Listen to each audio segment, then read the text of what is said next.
Auzubillahi minash-shaytanir-rajim. Bismillahir-rahmanir-rahim. Dear learners of class 8th, Assalamu alaikum wa rahmatullahi wa barakatuh. Today we are going to learn about an important process,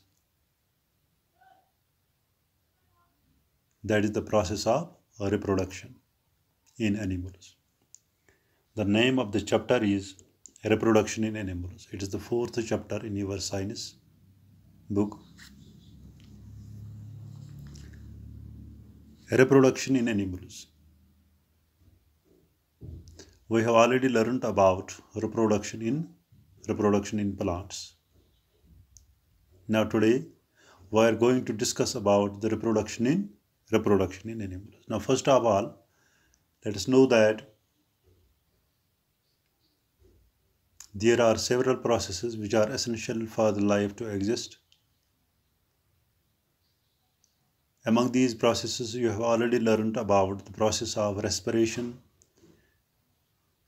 process of digestion, process of circulation and the transportation, and the process of excretion. And all these processes are carried out by animals in order to survive. Now, so far as the reproduction is concerned, reproduction is the process in which organisms produce their own kind, or in which organisms produce their offsprings, and is essential for the continuation of species. Yani reproduction is so amal yath amali mans jandar karam panen bachpod. They produce their own kind, they produce their offsprings. Yath ma jandar karam produce panen offsprings, trawan panen bach. तो ये बच त्रावन essential for the continuation of species. अमि सच इहज ये जात रोजान कायम. यानी species इस निमो जात का एनिमल अमिच species रोजान कायम. ये कित पट रोजान कायम species? We know that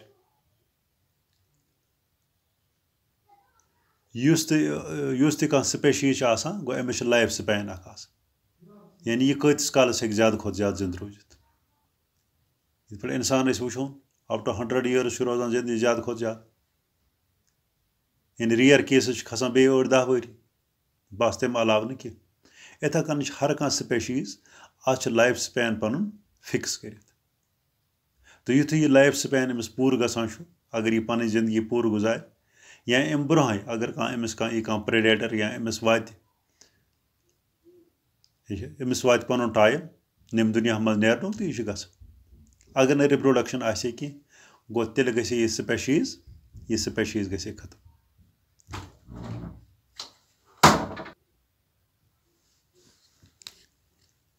गो अगर न प्रोसेस ऑफ रिप्रोडक्शन आसे कह यह स्पेशीज गस खत्म. वकू अमिस स्पेशीज यानी कंटिन्यू करना अम सुन सर्वाइवल, अम सुन जात कुछ था बाकी सह गो प्रोसेस ऑफ रिप्रोडक्शन. तवे one reproduction is the process in which organisms produce their own kind, or in which organisms produce their young ones, or we can say that in which organisms produce their offsprings, and it is essential for the continuation of species. Go use यह species survival बापत यानी continue करने बापत यह अमल हसा वारिया essential. अगर तुम वुचु अम bro कि हसा पढ़ो reproduction in animals, let us see that reproduction is of two kinds. Reproduction is two qism. एक वन asexual reproduction, ब्या sexual reproduction. Asexual reproduction छु तुम already पता. Asexual reproduction गई सो mode of reproduction यथ मज न यानी यथ मज न मेल तो फीमेल जरूरी आसकी. यह हसा बाकी पार्टों पे गसान. यानी वेजिटेटिव पार्ट यम ज़्यादातर प्लांटन मज वुचान यम हसा वेजिटेटिव पार्ट्स उन पे खसान. फॉर एग्जांपल यम अड़ प्लांट हसा खसान कम पे मूल पे. अड़ हसा करान कंटिन्यू यानी स्टेम हुंद लागत का कटिंग मज लागान. अड़ हसा खसान यानी लीफ उमन आसान ब्रायोफाइलम में लीफ पे खसान. तो यम हसा पार्ट्स यानी वेजिटेटिव पार्ट्स वेजिटेटिव पार्ट पे राइज हेको ब्या स्पेशीज अत वन यह गई एसेक्शुअल रिप्रोडक्शन या गो ये बैक्टीरिया मज वुचान या ये हाइड्रास मज वुचान अमन मज फिशन या अमन मज बडिंग अच्छा यमो सम गसान रिप्रोड्यूस ब्या गई हसा बड़ एनिमल यानी बड़ जानदार अमन मज प्लांट्स तमन मज एनिमल्स तो आज पढ़ एनिमल ज़्यादातर एनिमल गसान रिप्रोड्यूस बाय सेक्शुअल रिप्रोडक्शन अगर वो यानी सेक्शुअल रिप्रोडक्शन मज क्या गसान गो sexual reproduction in sexual reproduction males and the females have different reproductive organs. Yele is wana reproductive system. Organ system ka chase wana. When various organs work together to carry out a specific function, it is known as organ system.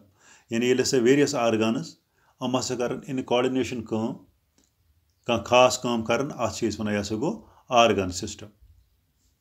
हम organ system मज system तथ one सह गो reproductive system इस reproductive organs अगर वो mail तो female reproductive organs अत हसा कंप्लीट सिस्टम अम बापत काम करान तो एनिमलन अमन हसा reproductive parts are reproductive organs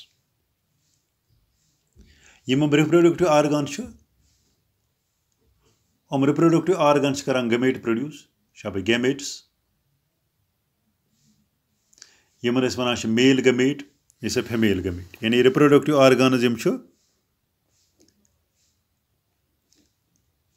गो रिप्रोडक्टिव ऑर्गन्स रिप्रोडक्टिव ऑर्गन्स करान काम हसा प्रोड्यूस करान गो हसा करान गैमेट्स प्रोड्यूस एक वन मेल गमेट ब्या गो फीमेल गमेट गो during the course of this process when fertilization occurs yele sa fertilization gasan fertilization go yem saat hasa male gamete to female gamete panwe ralem fuse gasan juda akh ekis said to banawa zygote yani agar es wucho male gamete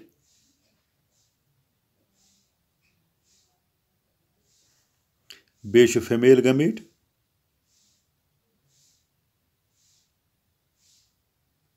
fuse गसान जुड़ा बनावा zygote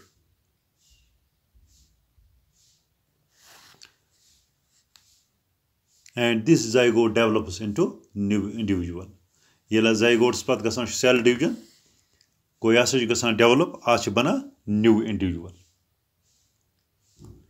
वनो the type of reproduction यानी reproduction सह कस्म which begins with the fusion of male and female gametes yus hasa shuru gasan yele sa male to female gamete panway fuse gais at is wana yasa gai sexual reproduction shabash yaad rod wo tak yani this type of reproduction is beginning from the fusion of male and female gametes with this type of reproduction which begins from the fusion of male and female gametes is called sexual reproduction गो अत अमल one यानी reproduction यह कस्म अत one यह गई sexual reproduction तो इस sexual reproduction यह carry out करने बापत यह मेल तो फीमेल यमन हसा रिप्रोडक्टिव ऑर्गन्स या रिप्रोडक्टिव सिस्टम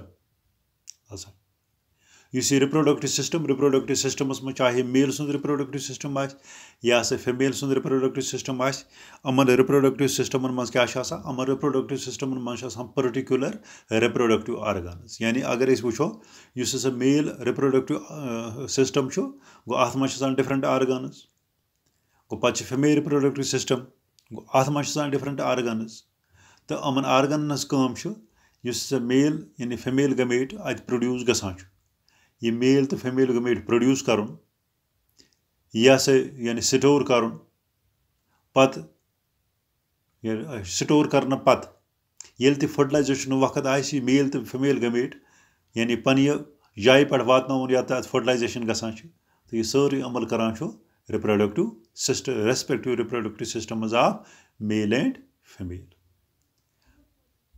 तो वह तो आमुत समझ यानी रिप्रोडक्शन क्या गई, एसेक्सुअल रिप्रोडक्शन क्या गई, तो सेक्सुअल रिप्रोडक्शन क्या गई, बाकी वो पढ़न इन डिटेल यानी reproductive systems of male and female.